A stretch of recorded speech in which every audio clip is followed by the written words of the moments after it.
Very important question as we head towards Sunday afternoon. And we're going to find out the answer. It's one of those things where we can build it up all we want. We will have an answer by about 6:30 to 7 o'clock, late Sunday afternoon, early Sunday night. Mm-hmm. And that question that will be answered is about this quarterback, Zachariah Aloysius Martinez Wilson. Zach Wilson, and I want to be fair about this, had 4 great drives against the Kansas City Chiefs. 4 wonderful drives against the Kansas City Chiefs. He showed us flashes of some really good football. Mm-hmm. He did not begin the game well. He certainly didn't end the game well. I do think that there's been a disservice because I don't think we've talked about Zach's performance fairly. I think more so it's been Zach was great, when instead it's really Zach was great for 4 drives, and the rest of his performance left a lot to be desired. So the question that's going to be answered on Sunday against a Bronco team that's going to be a little bit healthier, but even healthy, I don't know how good their defense actually is, was Zach's performance on Sunday night against Kansas City what I have phrased a fart in the wind, which means it kind of happened, it hung around for a little bit, and then it just disappears and you forget about it? Or was that the beginning of something he can build on? So here's what's happening, Evan, and what you're not doing. You need to reset Zach Wilson. I reset Zach Wilson. I accepted that year 1 and 2 happened, and I forgot. You have to forget them because it was a bad situation. You have to have a coordinator who can craft you and teach you, but then also prepare you to be that leader. They didn't have that. Mike LaFleur was too young. He was too inexperienced. And the unfortunate passing of Greg Knapp forced that on this Jets team. And so and they gave him the job. Like, he didn't even earn it. He didn't even fail against somebody else to get that job. And so I look at year 1 and even year 2, because the same situation persisted, as they suck because they count towards the amount of years he's in the league and is, before you have to pay him and all those other things. But you have to forget those 2 years. So take all of that info and throw it away. Now look at year 3. You have to if you want to be fair to Zach Wilson. I get what you're saying. I get what you're saying. If you want to be fair to Zach Wilson, yes, you have to do that. And so I've done that. And maybe I'm biased because I love Nate Hackett, but I've done that because I believe that now he's in a better spot to grow as a young man, as a quarterback, and also as a leader for this team. So, week 1, we know what happened. Week 2 was a disaster. Week 3 also wasn't that good. And a lot of that is because this offense just couldn't be efficient, right? It couldn't run on first down. You had 3rd and longs. It's hard for young quarterbacks to exist and excel in those difficult situations. You get week 4, which is his 3rd week, getting the starter reps in practice, you started to see some progress, right? You started to see some comfort and confidence in what he's supposed to do. And so while it's easy to say, oh, this is the anomaly. I mean, what happened last week is the anomaly. I think it's actually a great sign that he looked comfortable and he looked like he wanted to pull the trigger. Okay, so what? And then now he has another opportunity to go out there and do it. Okay, based on what you know about this Broncos team, you've watched tape all week, you've prepared for this.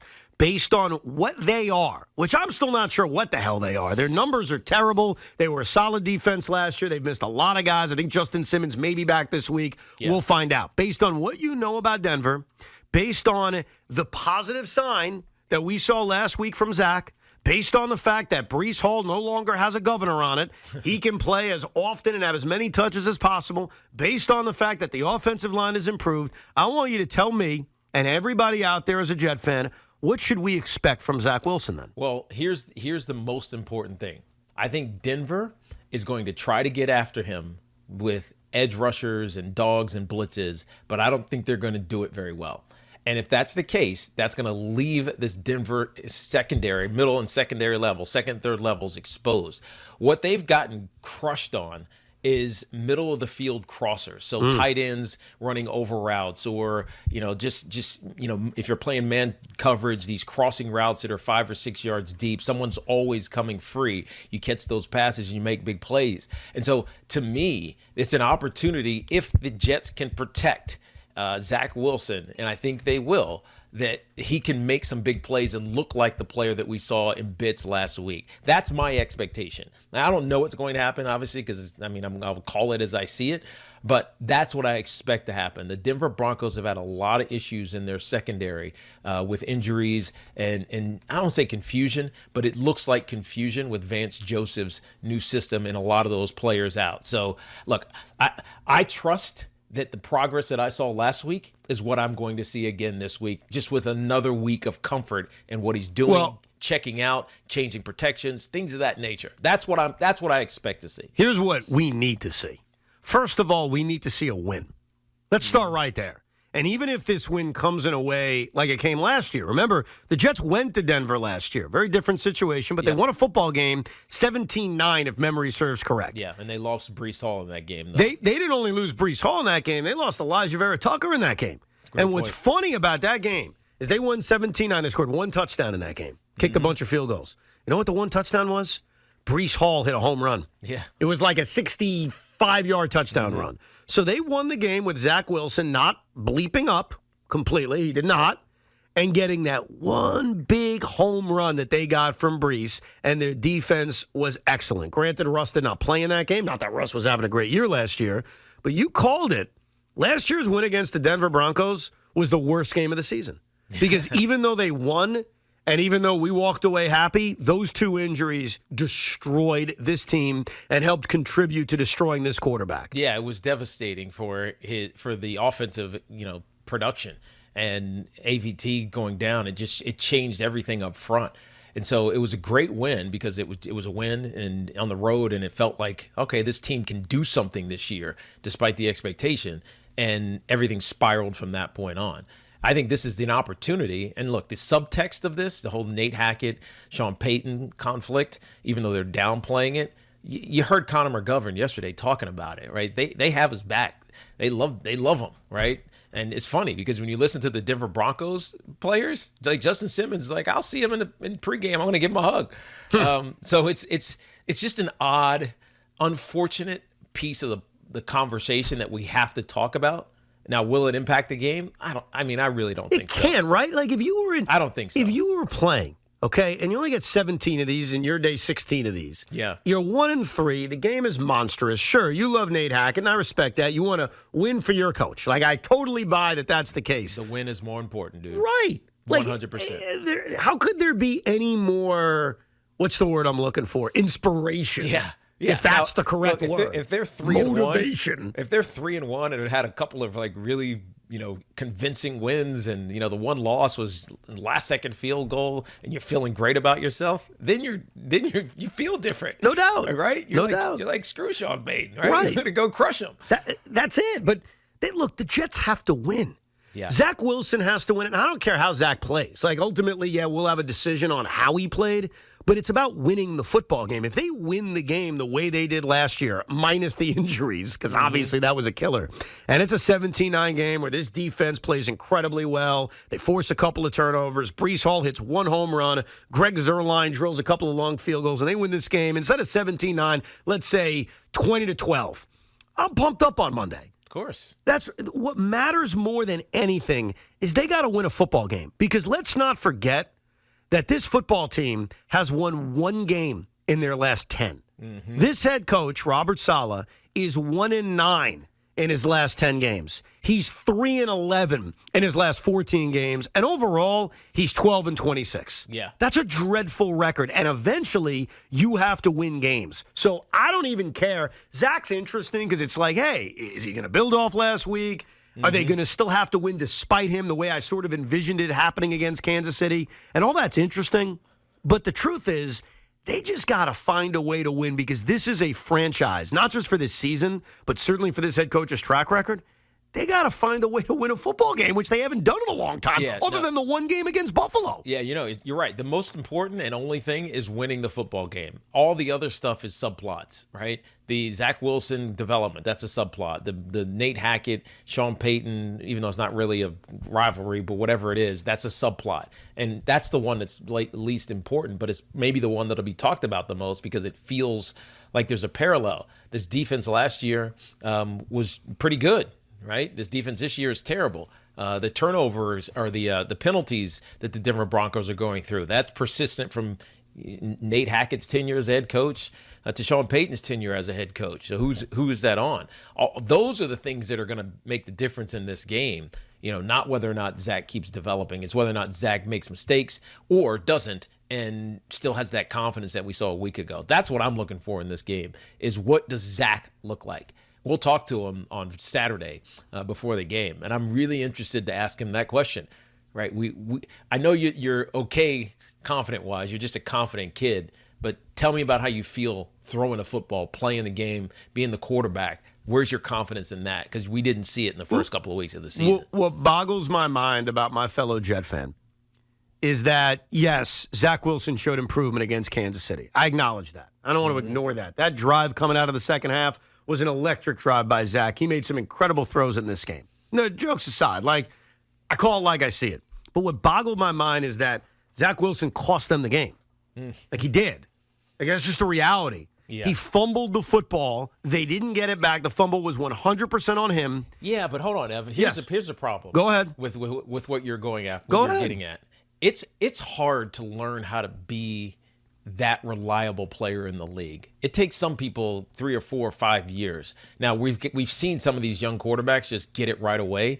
Pat Mahomes of the world and Joe Burrows and others, but it took Tua a couple of years before he figured it out. And a lot of that was because of the talent that was put around him and now a great coaching staff with Mike McDaniel and what they're designing for him and this and what's going on in Miami. So we're trying to put Zach in this mold of the elite quarterbacks in the league.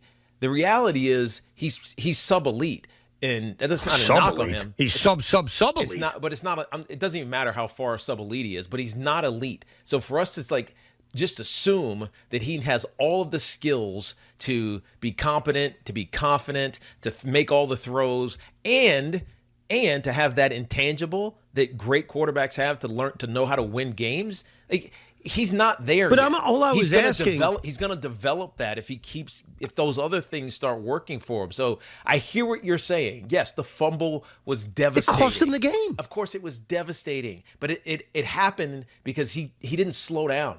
His heart didn't slow down. No, but he didn't feel the moment. That's fine. And rise to the occasion in that moment. And you're expecting him to. But I'm telling you this, and I said it to start this segment. You have to think of him like a rookie. He wasn't developed properly. Okay, I agree. All of those first 2 year nonsense. I agree. He wasn't. Throw it out. Look at him now. First of all, I can't do that. I know you can't. I understand what you're saying. You're not even wrong. But if you want to be fair to Zach Wilson, you have to do that. Well, I know it's hard to do, but you have to do that. Otherwise, you're in your mind comparing him to. I don't know, Pat Mahomes. I'm not comparing him to anybody. I'm merely saying that when I looked at what happened on Sunday night, there were 4 good drives. We should be proud of that. There was great progress. And ultimately, he cost them the game with a fumble, and they never got the ball back. And yet he's been described by some Jet fans and really even non-Jet fans as what a great performance. It wasn't a great performance. There was improvement. You want to say improvement? There was improvement, of course. Statistically, he outplayed Pat Mahomes. That's great. And then he fumbled it when it mattered. And Mahomes had 2 drives where he made plays with his legs, but he made the plays he needed to. He made winning plays. Zach didn't. Because Zach doesn't know how to make winning plays yet. That's what I'm getting at. How long do we have to wait for that, by the way? I get we have to start over, but what does that mean? I don't know. It could take 3 weeks. It could take another year. I don't know. Wow. I don't know. But it's unfair to assume that he knows how to do everything now because he wasn't taught it, right? He was kind of just on his own. Figure it out, kid. Maybe you'll swim. But we all know he sunk those first couple of years, both injury-wise, both competent-wise, talent around him-wise. And I'm just trying to be fair to him because I know that not very many quarterbacks will succeed in the circumstances that he got thrust into. I don't care who you are. You're not going to succeed when you don't have great pieces, coaches, etc. around you. Let's go to Rich in Springfield, New Jersey. Hey, Rich. Hey. Tiki, it's I'm used to talking to you earlier in the day, man. It's good to hear your voice at appreciate you, man. 4 o'clock in the afternoon. Evan, you're saying he had 4 good drives. I don't know. Tell me if I'm wrong, but in the New England game, the second half of that game, I saw a different kid. There were 4 or 5 passes that could have, if not should have, been caught. The kid ran for a first down that was pulled back because of offensive holding. Mm-hmm. There was the last game, how about the Hail Mary that could have been caught? It was in his hand. Could have. Yeah, but okay. But here's my point. That's right. If doesn't count, the wins count. I get it. You guys brought that up, but he can't do it himself. Patrick Mahomes had a crap game against the Jets. He threw picks, but yet his offensive line opened up daylight for him, and he could run for a first down when he needed it. So now I'm going to get to the next point. The Jets' front line stinks. It's horrible. And with I don't think a lot of what you're saying is true. All right? Let me start off with this. He showed you positive signs in the second half against New England. Again, we're talking about one drive. Then the defense got him the football back with 2 different opportunities to lead the team down the field and win the game, and he didn't. One turned into a safety. The other one was a 4-and-out. Number 2, you're bringing up the weapons that Pat has that Zach doesn't. I'd argue that Zach Wilson has better running backs and better wide receivers than Patrick Mahomes. And by the way, I think I could win that argument. So I don't want to hear these excuses anymore because that's all it is. These excuses. Excuse. This team has to win football games. So what you're saying, I understand and I respect. I get what you're talking about with how bad the coaching was. I can't argue that. Like I can argue what our last caller said. I can't argue that the coaching was bad the last 2 years. I can't argue that he shouldn't have been handed the starting quarterback job. And I can't even argue that, yes, this is like a reset for Zach Wilson because it was. And that was the intent. He was going to sit for an entire year. Yeah. You're right. But I'm also right in saying it's year 3 for this quarterback, for this head coach. They got to win games. Of course. Progress isn't enough. Look, what you're talking about in the bottom line is the obvious major talking point. But there's a new offensive coordinator. There are new offensive linemen doing things that they have never done. There is a new quarterback and a new system, and it's a growing process. Like the process, their process is new. Like what we're comfortable with on 2nd and 4 or 3rd and long or whatever it may be, all of that is still getting worked out, and the feel is still getting meshed. They didn't do this in the preseason because the assumption in the preseason was Aaron Rodgers would figure it out on his own. You don't have to have all the answers for Aaron Rodgers. He's got so much experience, he can do it himself. But with Zach, you got to tell him. Right? And he's got to learn and experience it himself. So they're going to be growing pains, and we've seen them already, but we've also seen progress. My point is the expectation needs to change immediately, right? The expectation was this Jet team was going to the postseason, and they were going to be a Super Bowl contender. The reality, as soon as Aaron got hurt, it's back to, all right, we're building from the bottom up. That's what you need to think about. And so the season's expectations are hard to forget, but you have to. Just like the fact that it's Zach Wilson's 3rd season. You got to think of it as something else. Let me ask you then about my expectations and all of our expectations. And you tell me if I'm out of whack.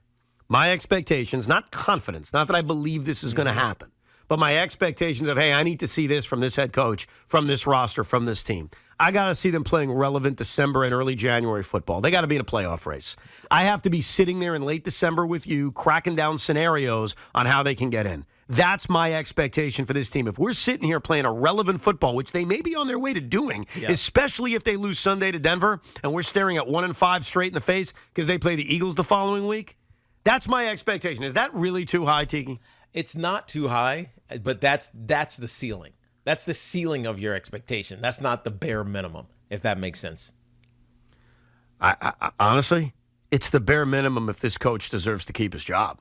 I'm sorry, it's his 3rd year here. They've got a lot of talent. Like, I look at these 2 rosters. You tell me, you've been studying the tape.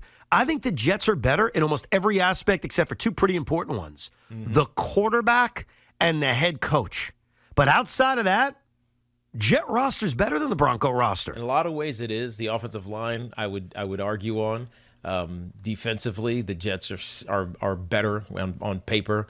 Their red zone defense has been spectacular. I mean, they lead the league in red zone defense. I think it's 25% TD percentage, which is extraordinarily low. And so their bend don't break because they've given up a lot of yards. All the other statistics tell you that they're not a great defense, but they've done what they've needed to do. And